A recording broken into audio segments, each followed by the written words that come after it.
والتفت الساق بالساق إلى ربك يومئذ المساق. الحمد لله رب العالمين، والصلاة والسلام على المبعوث رحمة للعالمين وعلى آله وأصحابه ومن تبعهم بإحسان إلى يوم الدين. أما بعد، إخواني الكرام rahimani wa rahimakumullah, kita masih pada pembahasan ru'yatul mu'minina li rabbihim yaumal qiyamah. Dan pada pertemuan yang lalu kita baca beberapa ayat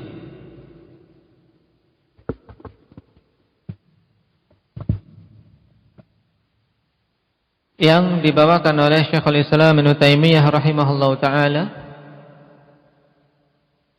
yang menetapkan bahwasanya Allah Subhanahu wa taala kelak akan dilihat oleh kaum mukminin pada hari kiamat. Dan di antara ayat yang disebutkan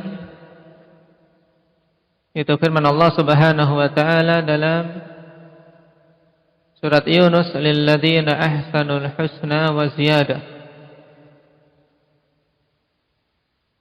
Pendalilan dari ayat ini mana yang menunjukkan ru'yah? Indaka Rifki. Ziyadah, maknanya apa?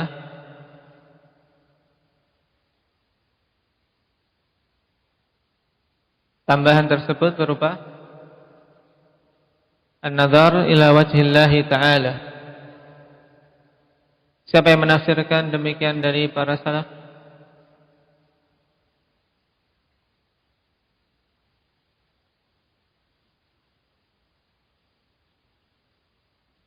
Rasulullah sallallahu alaihi wasallam sendiri, ikhwan, ketika menyebutkan tentang ru'yah,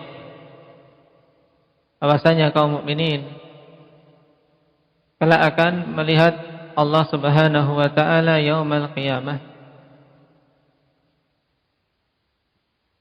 Setelah itu apa yang beliau baca dari ayat?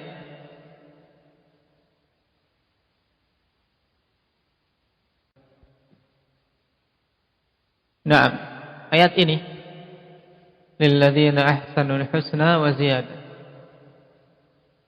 Juga telah datang penafsiran ziyadah secara tegas. Adapun tadi, naam, tidak secara sharih Rasul sallallahu alaihi wasallam menegaskan bahwasanya ziyadah dalam ayat adalah an-nazar ila wajhillahi azza wa jalla. Di sana ada sederetan para sahabat yang menegaskan tentang makna ziyadah dalam ayat, yaitu an-nazar ila wajhillah. Diriwayatkan oleh Imam Al-Ajurri rahimahullahu taala dalam Asy-Syari'ah dengan sanad yang hasan dari Abi Bakar As-Siddiq radhiyallahu anhu. Fi qaulillahi ta'ala lilladzina ahsanul husna wa ziyadah qal an-nadharu ila wajhillahi ta'ala. Dari siapa? Abu Bakar As-Siddiq dalam Syari'ah lil Ajurri, sanadnya hasan. Beliau menafsirkan az-ziyadah dengan an-nadhar ila wajhillahi ta'ala.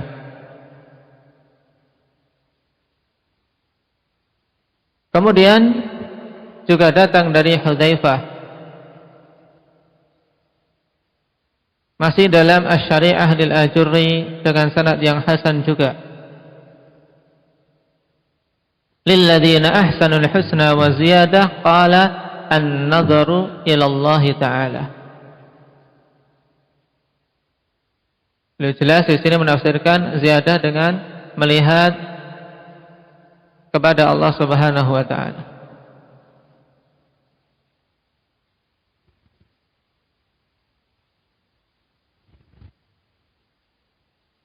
Kemudian berhubungan dengan ayat Di surat Al-Qiyamah, wujuhun yawma idzin nadhirah ila rabbiha nadhirah. Mana yang menunjukkan penetapan bahwasanya Allah dilihat kelak di hari kiamat? Indak Iqbal, di lafaz yang mana?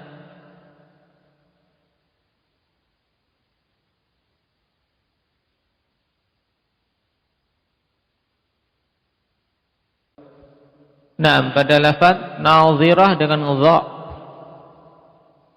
ila rabbiha nadhirah.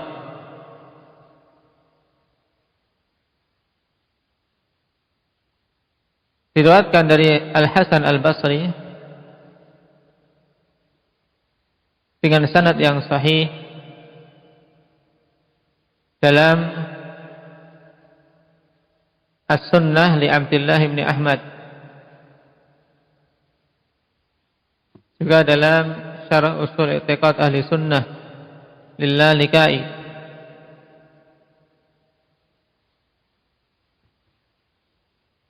Fi qaulillahi ta'ala wujuhu yawma idzin nadhirah, qala an-nadrah al-husnu, yaitu wajah-wajah mereka pada hari tersebut bagus-bagus, nah berseri-seri, tidak ada kemuraman, tidak ada kesedihan. Ila rabbiha nadhirah, qal nadharat ila rabbiha azza wa jal fa nadharat li nurih. Wajah-wajah tersebut melihat kepada Allah azza wa jal, kemudian menjadi berbinar-binar karena cahaya wajah Allah Subhanahu wa ta'ala. Jadi berbinar-binarnya wajah-wajah kaum mukminin dikarenakan apa?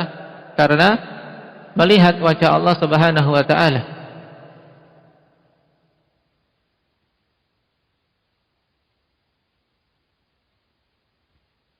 Juga datang yang semisal dari Ikrimah rahimahullahu ta'ala pada ayat yang sama, tangzuru ila rabbiha azza wa jal nadhran. Wajah tersebut melihat dengan sebenar-benarnya ke wajah Allah Subhanahu wa ta'ala.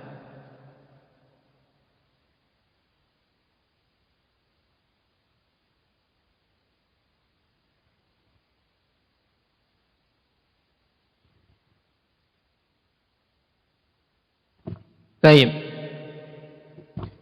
Ini beberapa athar dari para salaf yang menafsirkan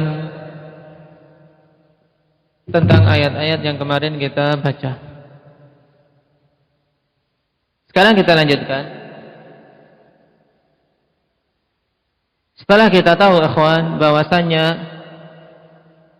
keyakinan para sahabat, para tabi'in dan para a'immatul muslimin berdasarkan dalil-dalil yang begitu banyak sampai derajat mutawatir,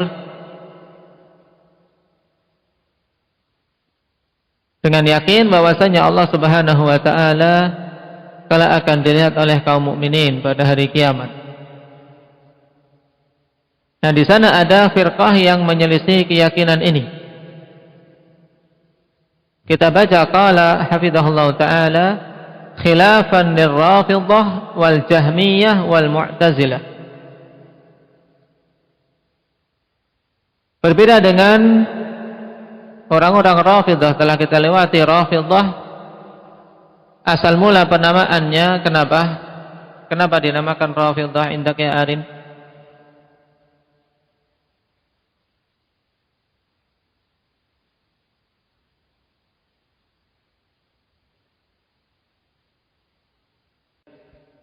Li'annahum rafadu khilafat Abi Bakar wa Umar, karena mereka menolak khalifahan dan keutamaan Abu Bakar dan Umar. Siapa yang pertama kali memberikan penamaan ini? Baik.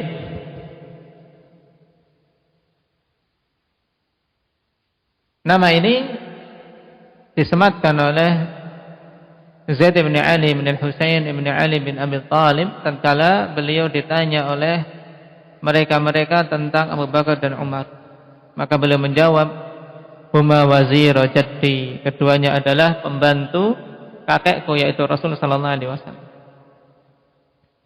wasallam. Maka mereka menolak dan Rasul sallallahu alaihi wasallam kemudian mengatakan, rafattumuni fa antum rafidhah.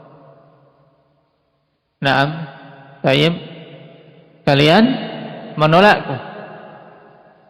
Rafattumuni. Nah, dari sinilah mereka dinamakan dengan Rafidhah.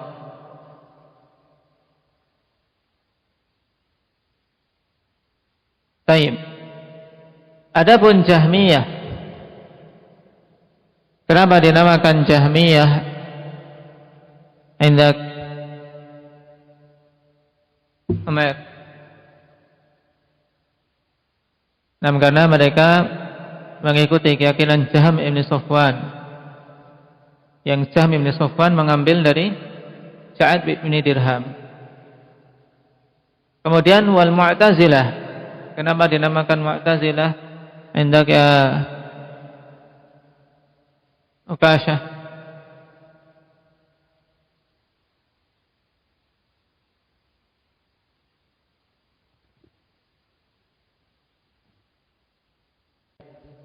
Dikarenakan mereka i'tizal dari majelis Imam Hasan Al-Basri rahimahullahu ta'ala.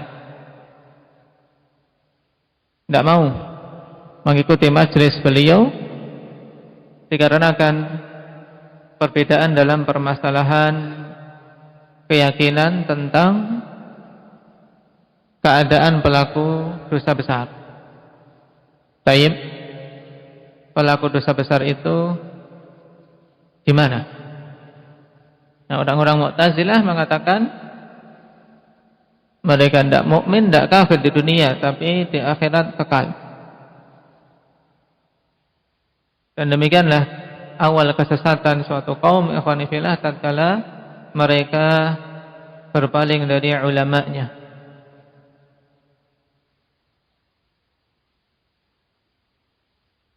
Khilafan lirrafidhati wal jahmiyati wal mu'tazilah alladina yanfuna ar-ru'yah, yang mereka tidak mau menetapkan ru'yah. Wa yukhalifuna bidzalika al-kitab wa sunnata wa ijma'a salafil ummati wa a'immatiha. Dan mereka menyelisihi dengan sebab itu Alkitab dan sunnah serta ijma' para salaful ummah dan imam-imamnya.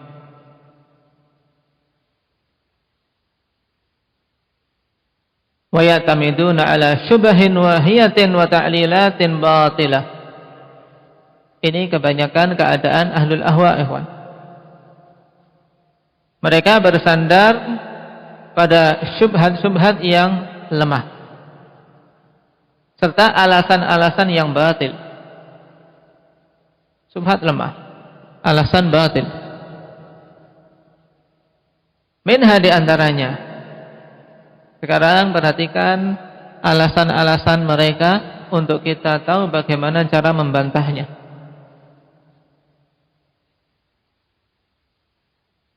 Yang pertama, qauluhum inna itsbatar ru'yati yalzamu minhu itsbatu anna Allaha fi jihah. Walau kana fi jihatin lakana jisman wallahu munazzahun an dzalik. Ini syubhat yang pertama, kenapa kok mereka menolak keyakinan bahwasanya Allah Subhanahu wa taala kelak dilihat oleh kaum mukminin di surga. Alasannya, perhatikan. Pahami syubhatnya dulu sebelum antum membantahnya. Mereka mengatakan bahwasanya menetapkan ru'yah itu mengharuskan penetapan bahwasanya Allah itu ada pada suatu arah. Ada di suatu arah. Berarti kalau seandainya Allah Subhanahu wa taala ada di suatu arah, maka itu mesti menetapkan jasad padanya. Dan yang demikian itu tidak mungkin bagi Allah. Itu alasannya. Jadi semenjak awal pola pikir mereka kalau kita menetapkan ru'yah bahwasanya Allah itu dilihat kelak di hari kiamat, berarti mengharuskan adanya arah yang dilihat. Kalau ada arah, Allah ada di suatu arah, maka berarti menetapkan jasad bagi Allah, dan ini batil. Ya tidak? Maka dengan alasan ini mereka menolak, berarti tidak boleh kita mengatakan Allah dilihat oleh kaum mukminin di akhirat. Ini alasannya. Dan alasan ini alasan yang batil, ya kawan. Karena dibangun di atas premis yang batil juga, yaitu muqaddimah. Nah, muqaddimah awalan sudah batil, maka hasilnya pun batil. Nah, jawabnya sekarang, wal jawab an hadhihi syubhati an naqul lafdzul jihah fihi ijmal. Lafaz jihah itu sendiri padanya makna yang masih global, masih mengambang. Apa yang dimaksud dengan jihah ini? Arah ini maksudnya bagaimana? Karena memang tidak kita dapati dalam nas Al-Quran maupun As-Sunnah menetapkan jihah, yaitu menetapkan arah bagi Allah Subhanahu wa ta'ala. Nah, kalau kita mendapati kata yang seperti ini yang dinamakan dengan alfaz mujmalah, lafaz-lafaz yang sifatnya global, tidak memiliki makna yang pasti, maka kita harus memerinci makna yang diinginkan apa. Nah, makanya dikatakan oleh Syekh di sini, fa in urida bil jihati annahu halun fi syai'in min makhluqatihi fa hadza batil. Maka apabila diinginkan dengan jihah bahwasanya Allah Subhanahu wa taala berada di dalam makhluknya, maka itu batil. Karena arah itu kan makhluk, timur, selatan, barat, itu makhluk. Ketika manusia misalnya fulan di arah timur, berarti timur ini mencakup dia berada di dalam arah tersebut. Nah, kalau yang dimaksudkan seperti ini, akhwani fillah, ini batil. Tidak mungkin Allah Subhanahu wa taala ada pada suatu jihah yang dimanakan seperti ini. Paham? Baik. Wal adillatu taruddu, dan dalil-dalil membantahnya. Kenapa? Karena Allah Subhanahu wa taala zat yang maha tinggi dan terpisah dari makhluknya. Tidak ada satu perkara pun dari makhluk-makhluk tersebut yang melingkupi Allah Subhanahu wa taala. Baik. Wa hadza la yalzamu min itsbatir ru'yah, dan hal ini bukanlah merupakan kelaziman dari penetapan ru'yah. Kita kalau menetapkan bahwasanya Allah dilihat kelak pada hari kiamat, tidak melazimkan yang seperti ini. Kemudian, wa in urida bil jihati annahu subhanahu fawqa makhluqatihi fa hadza tsabitun lillahi subhanahu wa nafyuhu batil wa huwa la yatanafa ma'a ru'yatihi subhanahu. Dan apabila yang dimaksud dengan jihah, arah, yang mereka katakan itu adalah bahwasanya Allah di atas semua makhluknya, terpisah dari para makhluk, maka ini sabit bagi Allah. Naam. Baik. Sebagaimana telah kita lewati tentang sifat ulu, sifat tingginya Allah Subhanahu wa taala. Wa nafyuhu batil, dan penolakan makna ini batil. Wa huwa la yatanafa ma'a ru'yatihi subhanahu, dan hal ini tidaklah bertentangan dengan apa? Dengan dilihatnya Allah Subhanahu wa taala kelak di hari kiamat. Baik. Karena apa? Allah dilihat dan Allah Subhanahu wa taala senantiasa berada dalam ketinggiannya. Baik. Sehingga syubhat mereka yang pertama ini batil. Bisa kita jawab dengan apa? Dengan perincian tadi, ya. Tanyakan dulu apa maksud kalian jihah. Kalau yang dimaksud jihah itu adalah arah di mana Allah Subhanahu wa taala masuk ke dalam cakupan arah itu. Yang arah itu adalah makhluk, maka ini batil, kami tidak nerima. Dan kami katakan, itu bukan kelaziman penetapan ru'yah. Baik. Kenapa? Karena Allah Subhanahu wa taala dilihat oleh kaum mukminin kelak di hari kiamat. Baik. Dan Allah Subhanahu wa taala tetap berada di ketinggiannya, terpisah dari para makhluk. Dan ini maha mungkin bagi Allah Subhanahu wa taala. Sebab Allah laisa kamitslihi syai'un wa huwas samiul basir. Tidak ada yang menyamai Allah Subhanahu wa taala sesuatu pun, dan Dia adalah As-Sami'ul Basir. Syubhat yang kedua, istadallu biqaulihi ta'ala li Musa lan tarani. Mereka berdalil dengan perkataan Allah Subhanahu wa taala kepada Musa, lan tarani, engkau sekali-kali tidak akan melihatku. Nah, di sini bermain ikhwani fillah sebagian ahli nahwu, sebagian ahli bahasa, mereka bermain dalam ayat ini untuk apa? Untuk memasukkan akidah yang batil. Nah, kenapa? Ketika mereka menafsirkan lantaroni, di antaranya Zamakhsyari, dia mengatakan lan dalam ayat ini lan lit ta'bid, menunjukkan selama-lamanya. Maksudnya berarti, wahai Musa, engkau selama-lamanya tidak akan melihatku. Sehingga dalam nahwu mereka mengatakan lan di antara maknanya adalah meniadakan dengan apa? Peniadaan yang abadi. Tapi hal ini dibantah oleh para ulama lughah yang lain, di antaranya Ibnu Malik, pengarang Alfiyah, juga yang lainnya, bahwasanya lan tidak memiliki makna ta'bid. Nah, tidak menafikan selama-lamanya. Baik, dengan banyak dalil. Baik. Nah, termasuk ayat ini, lantarani, ini penafian memang, engkau tidak akan melihatku. Baik, tidak akan melihatku. Tapi tidak melihatnya Musa saat itu, yaitu dikarenakan dia masih hidup di dunia. Nah, dan dikarenakan ketidakmampuan dia untuk apa? Untuk melihat Allah Subhanahu wa taala. Maka kita baca jawaban di sini. Wal jawab an hadzal istidlal annal ayatal karimata waridatun fi nafyi ru'yati fid dunya. Nah, jawabnya bahwasanya ayat ini datang pada masalah peniadaan ru'yah di dunia. Maksudnya apa? Bahwasanya tidak Allah Subhanahu wa taala tidak akan dilihat oleh apa? Oleh manusia selama mereka masih hidup di muka bumi ini. Baik, dengan penglihatan mata kepala mereka di saat terjaga. Ini tidak akan dilihat.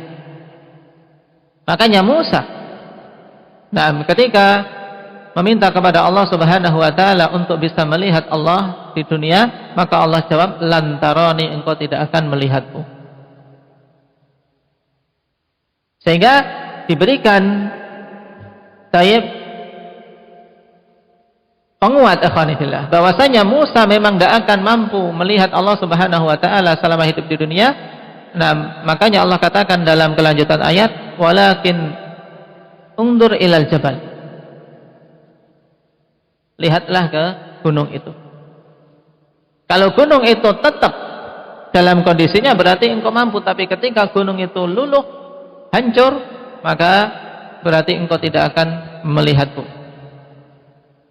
Dan tatkala Allah Subhanahu wa taala tajalli pada gunung tersebut, gunung itu hancur, menunjukkan Musa tidak akan melihat Allah Subhanahu wa taala ketika di dunia. Baik. Nah, ayat ini berarti apa? Yang ditiadakan adalah apa? Ru'yah di dunia. Wala tanfi thubutaha fil akhirah, dan tidak meniadakan tetapnya ru'yatullah azza wa jalla di akhirat. Kama sabata fil adillatil ukhra, sebagaimana telah sabit dalam dalil-dalil yang lain.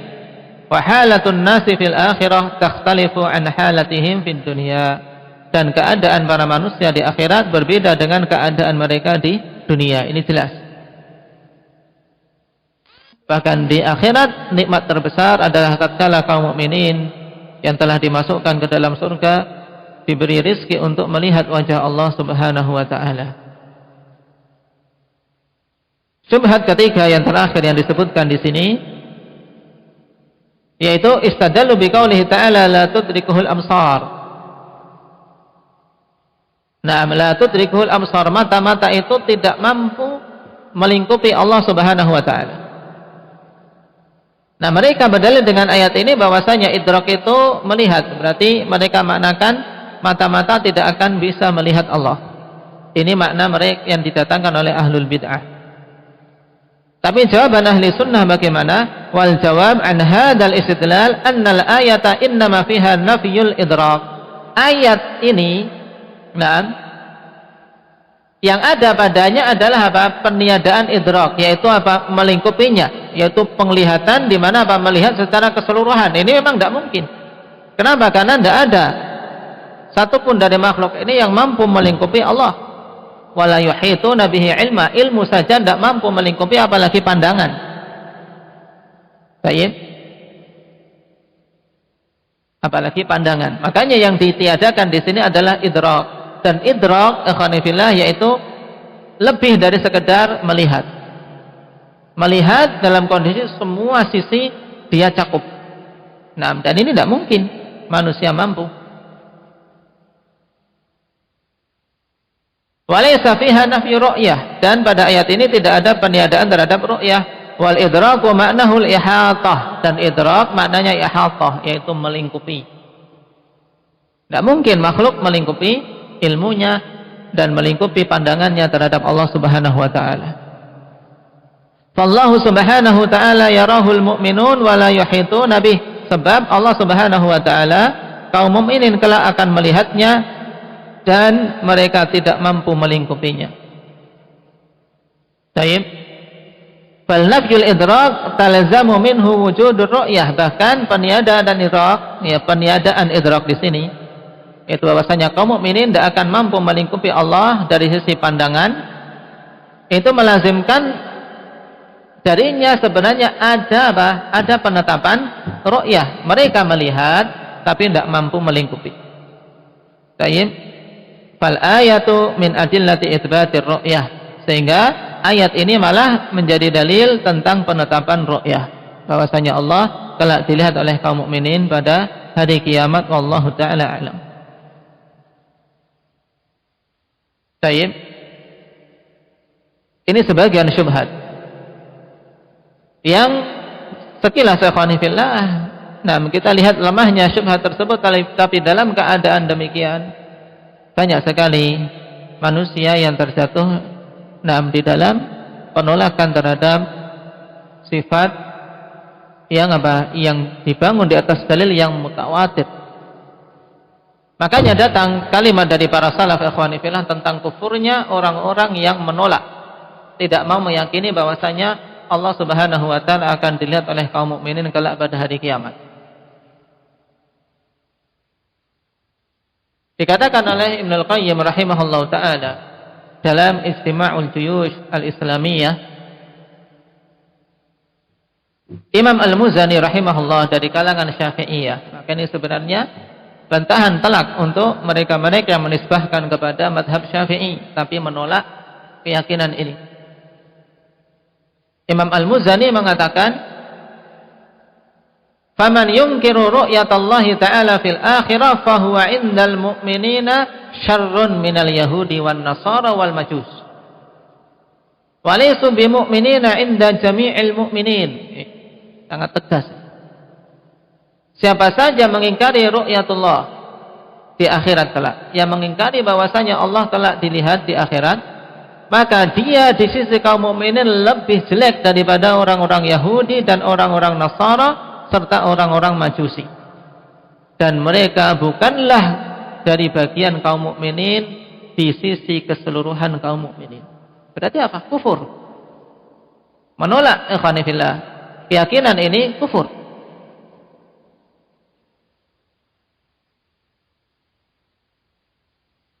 Hal ini juga ditegaskan oleh Imam Ahmad rahimahullah Dan diberi penjelasan lebih oleh Syekhul Islam Ibnu Taimiyah rahimahullahu taala dalam Majmu' Fatawa beliau. Beliau mengatakan, alladzi alaihi jumhurus salaf anna man jahada ru'yatallahi fid daril akhirah fahuwa kafir. Perkara yang berada di atasnya mayoritas para salaf, bahwasanya siapa saja yang menolak ru'yatullah di hari akhir kelak, maka dia kafir. Fa in kana mimman lam yablughul ilmu fi dzalik urrifa dzalika kama yu'arrafu man lam tablughu syara'ul Islam.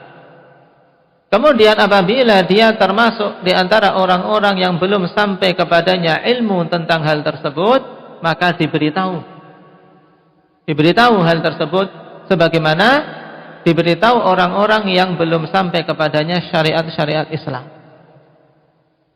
Kenapa? Kejahilan merupakan penghalang untuk dikafirkan. Tapi kalau sudah diajari kok masih tetap tidak mau menerima keyakinan ini, kata beliau, fa in asarra 'alal juhudi ba'da bulughil ilmi lahu fa huwa kafir. Kemudian apabila dia terus-menerus di atas penolakan terhadap keyakinan ini setelah sampainya ilmu, maka dia itu kafir. Kenapa? Karena sangat jelasnya dalil-dalil dalam masalah ini, ya kawan.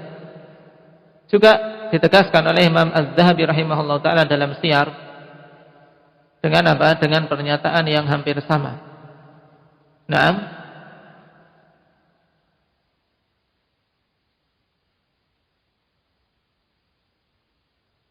bahwasanya kita apa?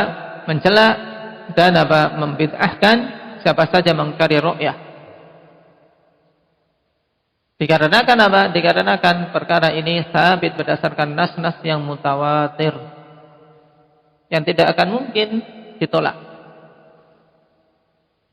kecuali oleh mereka-mereka yang sudah keluar dari fitrah dan mereka-mereka yang menyombongkan diri. Barakallahu fiikum. Ini diingat-ingat, adapun kelanjutannya insyaallah kita ambil pada pertemuan yang akan datang. Naktahi bihadza walhamdulillahi rabbil alamin. Subhanakallahumma bihamdik asyhadu an la ilaha illa anta astaghfiruka wa atubu ilaik.